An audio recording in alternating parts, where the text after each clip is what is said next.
Bonjour à tous, les titres de ce journal du vendredi 4 novembre. L'usine de conditionnement de produits aérosols Azeo à Alizé, voisine de Emeril, a été placée ce jeudi en redressement judiciaire pour 2 mois par le tribunal de commerce d'Évreux.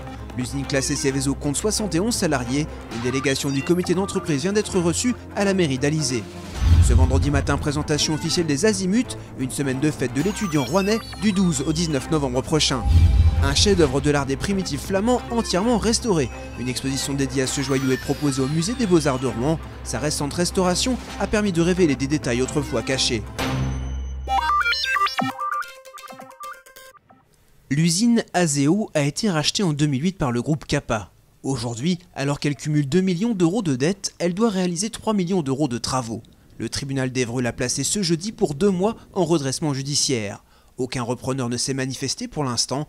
La direction n'a pas souhaité répondre à nos questions. Les salariés, quant à eux, y croient. Je suis heureuse qu'on soit en redressement parce que ça n'a que du bon et on y croit qu'on va se battre pour que ça perdure. On est motivés pour les aider on va se battre tous ensemble, c'est tout. Il n'y a pas de... Moi je dirais qu'on a tous compris qu'il fallait mettre les bouchées doubles, quoi. Ça fait 29 ans que j'y suis, donc c'est ma première usine et je compte bien y rester encore longtemps, quoi. Donc c'est pour ça que j'y crois, quoi. Je suis optimiste. Il faut partir comme ça. Une délégation du comité d'entreprise de Azeo a été reçue ce vendredi en fin d'après-midi à la mairie d'Alizé, à la demande du maire et conseiller général Gaëtan Levitre. Il a tenu à rencontrer les salariés d'Azeo pour comprendre les raisons de cette mise en redressement judiciaire. Monsieur le maire a également donné la ligne à suivre aux salariés pour une action efficace et interroge la direction. Je vais leur proposer une nouvelle fois de prendre rapidement un expert comptable pour que celui-ci analyse effectivement les bilans de l'entreprise et savoir exactement dans quelle situation est l'entreprise Azeo. Dans un même temps, je veux dire, il est important qu'on ait contact avec la direction d'Azeo, car le tribunal de commerce vient de mettre l'entreprise Azeo en redressement judiciaire. Mais si le déficit continue de s'accumuler, je veux dire, on va assister très rapidement à une liquidation judiciaire, et là, je veux dire, c'est la fermeture de l'entreprise. Donc il faut qu'on connaisse les intentions de l'entreprise Azeo et de son directeur, de savoir s'ils ont la possibilité et surtout la volonté de recapitaliser immédiatement Azeo pour refaire partir l'activité et faire perdurer l'entreprise. Une réunion aura lieu lundi matin à 10 h à la sous-préfecture des Andelys. Le programme des Azimuts dévoilé ce vendredi matin à l'hôtel de ville de Rouen. Du 12 au 19 novembre, la semaine de l'étudiant rouennais se déroulera un peu partout dans la ville. Au programme, sorties gratuites, du théâtre, du cinéma et le désormais célèbre tournoi de ballet-ballon. La chaîne normande se mobilisera pour l'occasion afin de vous faire vivre les moments forts de ces Azimuts 2011. Cette grande fête est aussi le rendez-vous des nouveaux arrivants qui, ainsi, s'approprient davantage leur lieu de vie. Ça fait 4 ans qu'on travaille ensemble, Université de Rouen et les étudiants avec la ville de Rouen pour faire en sorte d'accueillir dans les meilleures conditions l'ensemble de nos étudiants. Donc l'idée c'est pendant une semaine, on découvre notre ville, on découvre son patrimoine, on découvre ses associations et l'ensemble de ses acteurs. Vie étudiante qu'on sera amené à côtoyer tout au long de l'année. Une ville, pour être capitale, a besoin d'être une ville étudiante. Or, Rouen est une ville aujourd'hui où il y a des étudiants et vraiment l'idée c'est de faire passer au statut de ville étudiante reconnue comme telle et ce qui est en passe de réussir puisque dans les différents classements, notamment ceux du journal étudiant, nous montons chaque année, là maintenant nous sommes à la 3e place des villes étudiantes pour les aires urbaines de 250 000 à 500 000 habitants. Rencontre débat ce jeudi à l'INSA. Le président national de la Fédération française du bâtiment échangeait avec les entreprises haut-normandes.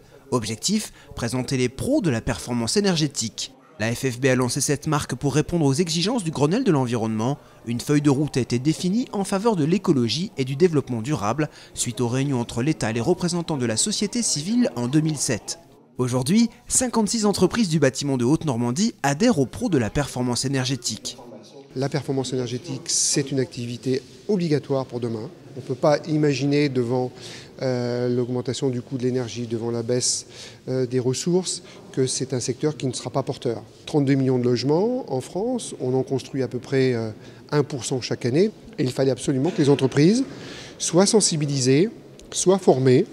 Durant cette soirée, différents directeurs d'entreprise sont intervenus, de même que François Manière, le président de la FFB de Haute-Normandie. Il a annoncé une prochaine qualification qui fera suite aux pros de la performance énergétique, à savoir les pros de l'accessibilité. Le tableau de Gérard David, La Vierge entre les Vierges, est une des œuvres phares du musée des Beaux-Arts de Rouen depuis 1803. Il y a un an, la peinture part au centre de restauration des musées de France. L'importance exceptionnelle du tableau justifiait d'analyses scientifiques poussées. Il y a toute une imagerie scientifique qui a été faite, des radiographies, des images à réflexographie infrarouge, et qui nous renseignent sur l'état du tableau et ce qui se trouve sous la couche picturale, en quelque sorte. Donc, en particulier des étapes du travail de l'artiste qui ne sont plus visibles dans l'œuvre achevée, notamment le dessin préparatoire sur le panneau. Un travail de restauration a également été effectué. Il a permis d'atténuer les irrégularités provoquées par des amas de vernis anciens et des retouches désaccordées. La Vierge entre les Vierges offre une interprétation très personnelle du thème de la sacrée conversation. 14 figures se tiennent symétriquement autour de la Vierge. Ce tableau est réputé pour être le chef-d'œuvre de Gérard David. C'est surtout un tableau qui a été progressivement redécouvert, réattribué, replacé dans son contexte et qui a acquis au fil des années le statut de chef-d'œuvre de l'artiste et qui se trouve donc à Rouen. Alors, il y a des restaurations qui valent bien des acquisitions. Celle-ci nous révèle le tableau dans toute sa splendeur et surtout nous enrichit notre connaissance de l'œuvre. C'est surtout ça qui nous intéresse. L'exposition rassemble des agrandissements photographiques. Ils permettront au public de découvrir l'imagerie scientifique et le processus d'analyse opéré sur le tableau. L'opération a coûté 30 000 € et a été financée par un mécène. Cette présentation commence ce samedi et durera jusqu'au 5 février 2012. L'artiste Keren Anne Zeidel est à l'honneur dans le festival Automne en Normandie. Ce vendredi soir et pendant tout le week-end, la célèbre néerlandaise propose son premier opéra qu'elle a écrit avec Bardi Johansson. Red Waters, c'est le nom de cette création, est un conte de fées gothique. Une histoire d'amour entre un frère et une sœur où il est question de gémellité et d'inceste, de poison et d'envoûtement. Sur scène, des danseurs sont aux côtés de l'orchestre de l'Opéra de Rouen et un chœur islandais. Première représentation ce vendredi soir à l'Opéra de Rouen. Pour ceux qui voudraient rejoindre la folie douce des créateurs, il est demandé aux spectateurs de venir habillés de rouge. Dernière date, le 9 novembre à la scène nationale d'Évreux-Louviers. Keren Anne sera également en concert au 106 ce samedi soir. Il est 3h30 du matin ce vendredi 4 novembre quand Arnaud Boissière signale à la direction de course le dématage de son 60 pieds à Cana-Véranda. On avait entre 8 et 20 nœuds, c'est bord à mur, et puis on avait décidé de se relayer cette nuit pour bien se reposer, donc à ce moment-là, moi j'étais dehors. On était surtout le réglage des voiles, on barrait pas, et puis tout d'un coup un grand crack, le mât est parti faire le travers sous le vent, ce qui fait qu'on a perdu le mât, la grand voile, le génois, on était génois. Positionnés à 270 000 à l'ouest de Brest, Arnaud Boissière et Gérald de Baignard n'ont pas déclenché leur balise de détresse. Ils ne demandent aucune assistance extérieure, preuve que tout va bien à bord. Et ils ne sont plus que 12 en classe IMOCA à naviguer vers le Costa Rica. La première journée de course a été particulièrement cruelle avec 3 abandons. En tête du classement à 14 h ce vendredi, Massif en IMOCA, Crêpe Poiou en multi 50 et Aquarelle.com en classe 40.